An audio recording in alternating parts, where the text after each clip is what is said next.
Bonjour, c'est Mélissa de Je suis maman, on se retrouve pour une nouvelle vidéo. Alors aujourd'hui on se retrouve pour le bilan de la deuxième semaine du mois de novembre. Et vous allez voir qu'au niveau de mes enveloppes, ça s'est plus ou moins bien passé. Dites-moi de votre côté ce qu'il en est, dites-moi si tout se passe bien pour vous, si vous avez réussi déjà à faire un petit peu des économies durant ce mois ou si au contraire pas du tout. Et tout de suite, voilà, c'est parti, on va voir ce qu'il s'est passé dans mes classeurs. Alors déjà, j'ai oublié de vous dire officiellement, mais ça y est, je suis retournée donc à mes classeurs A6. Je préfère. Voilà, je n'ai pas du tout adhéré au format A5. En fait, si j'ai bien aimé le format A5, en fait, je le trouvais super beau, mais à l'usage, je préfère me servir de mes petits classeurs A6. Voilà. Question de goût, question de choix. Vous avez été nombreux à me dire en commentaire que vous préfériez le format A6. Il y en a quand même beaucoup qui aimaient également le format A5. Mais voilà, niveau usage, je préfère utiliser mes petits classeurs format A6. Donc voilà, je les ai customisés un petit peu. Je vais vous montrer ça. Donc ici, voilà, niveau course, je les ai faits pour qu'on puisse les ouvrir dans ce sens-ci, mais les trackers, par contre, eux, ils sont toujours à écrire dans ce sens-là. Donc, course, et ben, il me reste dans mon enveloppe 40,40 €. J'ai fait des courses chez Deleuze principalement, j'ai usé un peu d'argent, voilà. Normalement, ça devrait le faire pour la fin du mois parce que les armoires, le frigo, le congélateur, tout est plein. Pour racheter un pain ou un petit paquet de charcuterie, il y aura largement assez. Non, elle n'est pas fermée. Hop. Donc voilà, je me fais pas trop de soucis au niveau de cette enveloppe. Je pense que ça devrait le faire. À l'heure où je vous tourne cette vidéo, on est le 17, on a dépassé, on est à cheval même sur la semaine numéro 3. Donc du coup, ça devrait le faire. En essence, mon enveloppe est vide. Et ici, c'est juste les tickets de ce mois-ci pour savoir combien je devrais payer le mois prochain. Donc, j'ai payé la facture de 200 € pour mon essence de ce mois-ci. Voilà, il y avait 200 € d'enveloppe et j'ai dû payer pile 200 €. Donc, c'est parfait. Niveau santé, les 100 € sont toujours là. Par contre, à mon avis, je vais devoir retourner au médecin avec Lexi parce que de nouveau, elle tousse, etc. J'ai rendez-vous avec elle, chez l'ORL avec elle la semaine prochaine, mercredi. Je pense qu'on va devoir la faire opérer des amygdales. Moi, ça a été mon cas quand j'étais jeune. J'ai dû me faire opérer des amygdales. D'ailleurs, j'étais petite, je devais avoir aux alentours des 4 ans également quand je me suis fait opérer des amygdales. Je pense que ça va être le cas chez elle aussi parce que franchement, en période hivernale, quand il fait un peu plus froid comme ça, elle est tout le temps malade. Pourtant, je la couvre bien. Je fais en sorte de ne pas trop la couvrir non plus. Enfin voilà, franchement, j'essaie vraiment de faire le maximum. Il y a un humidificateur d'air dans sa chambre. À la maison, il fait pas froid. Elle a des pantoufles dans ses pieds. Enfin, j'essaie vraiment de faire en sorte qu'elle ne soit pas malade. Et elle arrive tout le temps à me choper un petit truc. Donc du coup, je pense que c'est dû à ses amygdales. Donc j'ai rendez-vous le 23 chez l'ORL et on verra ce qu'il en est. Mais donc j'ai de l'argent qui est prévu ici et normalement je dois retourner chez le gynécologue aussi pour voir si mon stérilet est toujours bien en place. J'ai pas encore pris rendez-vous, il faut vraiment que je le fasse. Shopping, j'avais mis 20 € et ils y sont toujours. N'hésitez pas à me dire en commentaire ce que vous pensez de ma recustomisation de mes petits classeurs. J'aimais beaucoup ce que j'en ai fait. Voilà. Resto fast food, il reste 30 €. On n'y a pas encore touché. Donc vous voyez que pour le moment, je me débrouille plutôt pas mal au niveau de mes enveloppes. Je suis assez contente d'ailleurs. Mon compagnon, il a pris ses sous sur lui, donc voilà, ils ne sont plus dans l'enveloppe, mais il les a sur lui. Moi, j'avais de base 60 € dans mon enveloppe et j'en ai dépensé 30 pour rien. Je vous explique. Je voudrais enfin lancer ma boutique Etsy. Vous êtes nombreux à me demander un petit peu pour mes classeurs, pour mes supports, etc. Donc, je regarde depuis un petit temps pour lancer ma boutique Etsy. Par contre, pour pouvoir s'inscrire, il faut une carte de crédit. Ça, on n'en a plus à la maison, on n'en a pas et on ne voulait pas forcément en refaire. Du coup, je me suis dit, ici à la poste, ils font des cartes de crédit, mais où on ne sait pas aller en négatif. Il faut d'office recharger la carte pour pouvoir l'utiliser. Donc ça, c'était vraiment la solution qui me convenait super bien. Donc je suis allée à la poste et j'ai fait la carte. Elle coûtait 18 €. J'ai dû la recharger directement. Il fallait déposer minimum 10 € dessus. Donc c'est ce que j'ai fait. Donc j'ai usé 28 €. Il me reste 2 € dans mon portefeuille. Voilà pourquoi il y a 30 € en moins ici. Donc voilà, j'étais super contente, je rentre à la maison, je me dis ça y est, je vais lancer ma boutique, ça va être trop bien, je suis trop contente. Et là, en fait, Etsy n'accepte tout simplement pas ce genre de carte de crédit. Donc comment vous dire que j'étais juste dégoûtée, j'ai vraiment usé cet argent pour rien. Parce que moi, j'ai pas besoin d'une carte comme ça. Et de plus, je vais devoir m'en faire une autre à ma banque pour pouvoir vraiment m'inscrire sur Etsy. Donc l'inscription Etsy est repoussée en attendant de recevoir une carte de crédit et j'ai fait celle à la poste pour rien, j'ai usé de l'argent pour rien, donc je suis juste totalement dégoûtée. Voilà pour la petite histoire de mon argent. Hop, Lexi a toujours les 30 € dans son enveloppe. Je vous dis que niveau dépenses, on est quand même plutôt bien ce mois-ci. Bon, on n'est que le 17, hein, on est la moitié du mois, un peu plus. Mais enfin, je crie pas victoire trop tôt, mais je suis quand même super contente pour le moment. Et en hiver, par contre, j'avais placé 20 €, il n'y a plus rien. J'ai payé la clé USB du spectacle de Fancy Fair de Lexi parce que dans son école, donc, il filme tout le spectacle de la Fancy Fair et après il vante la clé USB forcément pour faire un peu de l'argent à l'école et en même temps pour pouvoir conserver un souvenir du spectacle. Donc la clé USB coûte 10 €, certes c'est un petit peu cher, mais voilà, je les ai payés, je recevrai bientôt sa carte. Donc du coup j'ai payé 10 € là, et 10 € pour le téléphone parce que Georgie, on était sur la foire et on s'est fait bousculer par un groupe de jeunes qui commençaient à se bagarrer, et le téléphone de mon compagnon est tombé par terre. Suite à cette bousculade, il y a sûrement des gens qui ont dû marcher dessus parce que vu l'état du téléphone, il est explosé en mille, il est même plié, etc. Donc du coup, on a contacté l'assurance parce qu'il avait une assurance pour le téléphone pour voir si ça prenait en charge ce type d'accident.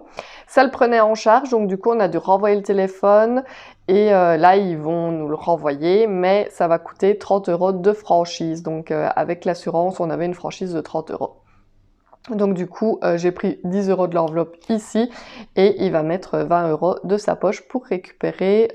En fait, ils nous ont pas dit dans l'email s'ils nous l'avaient réparé. Ça m'étonnerait parce que franchement, vu l'état du téléphone, je vois pas ce qui était réparable.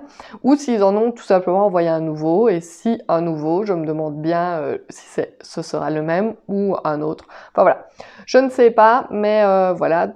En tout cas, cette enveloppe est vide, clé USB et téléphone. Mais vous voyez que dans l'ensemble, je m'en sors plutôt pas mal.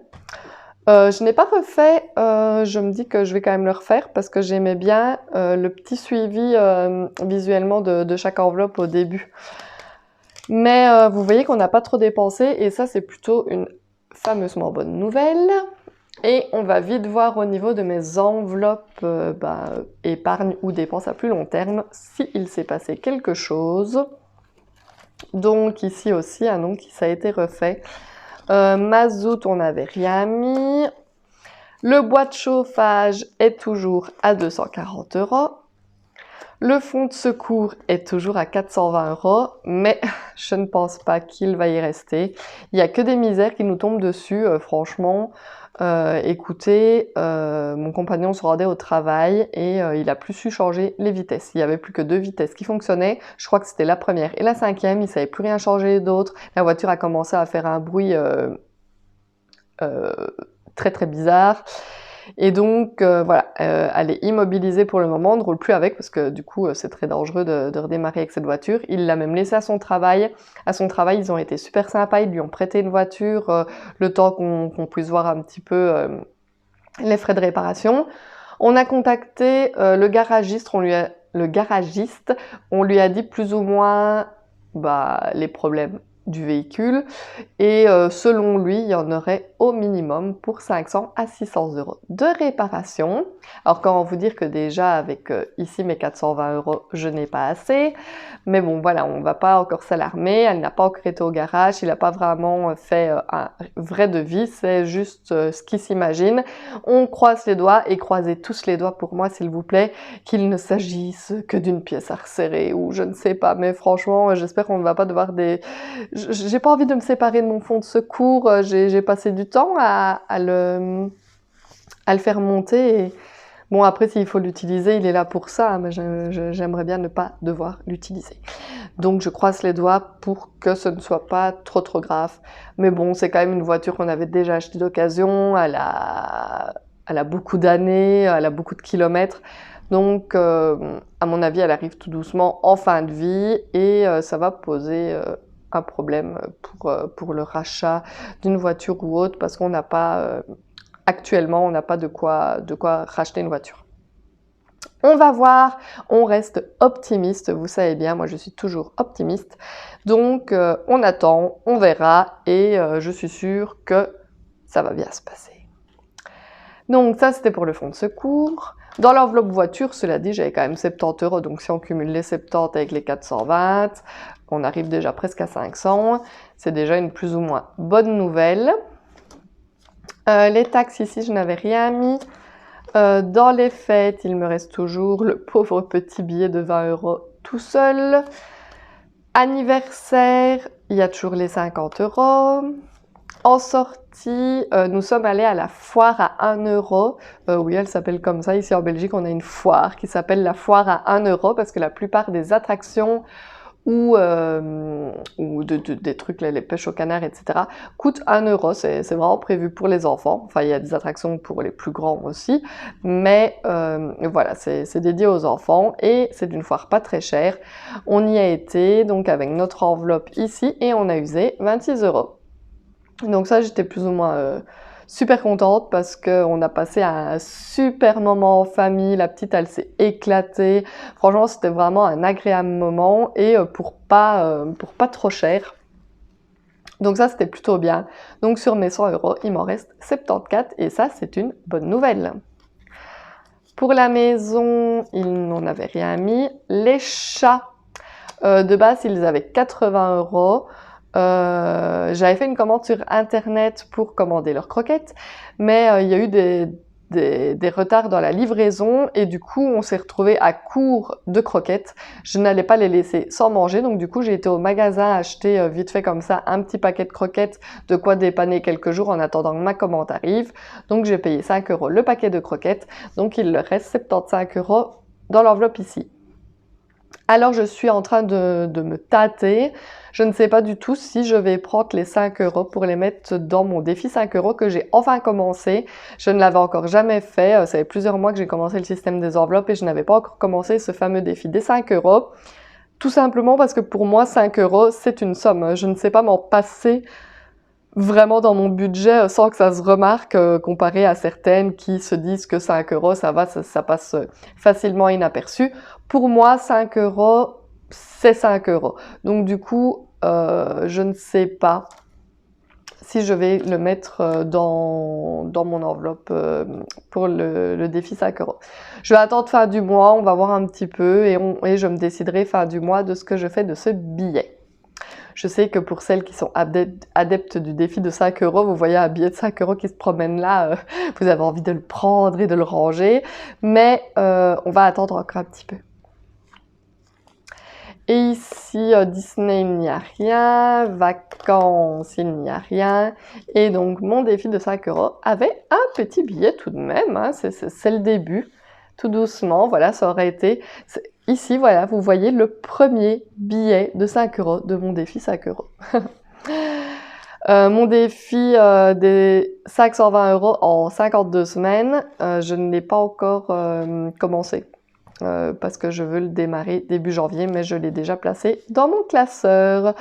Tout simplement, placer 10 euros par semaine pendant 52 semaines, total 520 euros, ça me ferait déjà plaisir d'y arriver. Je ne sais même pas si j'arriverai à le faire, mais... on reste optimiste de nouveau, je vais m'accrocher, je vais faire en sorte qu'on puisse faire ce défi. Et ici, vous voyez, de l'argent, c'est les 150 € que je dois replacer sur mon compte, que ça n'a pas encore été fait, vu que j'avais utilisé de l'argent de mon enveloppe fête.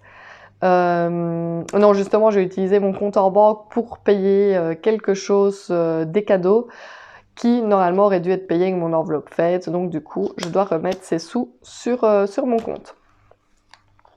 Voilà, voilà pour ce qu'il s'agit donc de mes dépenses de cette semaine. Je suis relativement contente. J'ai réussi à ne pas dépenser trop d'argent. Ça, c'est juste top. Voilà. J'espère que de votre côté, c'est pareil, que vous avez réussi à vous restreindre dans les dépenses, que vous n'avez pas dilapidé tout votre argent. N'hésitez pas à me le dire en commentaire. Je vous rappelle que si vous n'êtes pas abonné à mes vidéos, je vous invite à le faire, à vous abonner à ma chaîne. On a dépassé les 2000 abonnés. Je vous dis un grand merci à toutes et à tous. Je suis juste super contente. Pour fêter ça, je vais organiser un concours là prochainement. Je vais regarder ce que je peux vous concocter pour vous faire plaisir. Et en parallèle, je vais devoir faire un concours sur Instagram également, parce que sur Instagram, là, j'ai dépassé les 3000 abonnés. Donc voilà, je suis hyper contente. Je me suis lancée sur TikTok aussi avant-hier. Donc ça fait 2 jours, c'est récent, mais j'ai dépassé les 1000 abonnés directement sur TikTok. Donc ça, j'étais juste super contente. Je vais vous mettre les liens de mon TikTok dans la barre d'infos si vous voulez aller jeter un coup d'œil. Donc voilà, donc n'hésitez pas à me suivre sur Instagram, sur TikTok, parce que si vous voulez participer donc au concours qui aura lieu sur YouTube, vous pourrez bien entendu le faire. Mais si vous voulez participer également au concours qui aura lieu sur Instagram, si vous me suivez sur Instagram, vous pourrez y participer également. Je vais vous concocter ça donc soit la semaine qui vient, soit celle d'après, parce que comme je travaille pas mal aussi à côté, donc dans ma vraie vie professionnelle, je suis des fois je n'ai pas énormément le temps, mais je vais prendre le temps de vous organiser de beaux concours. C'est donc tout pour cette vidéo. Je vous dis à bientôt dans une prochaine vidéo. Bye bye!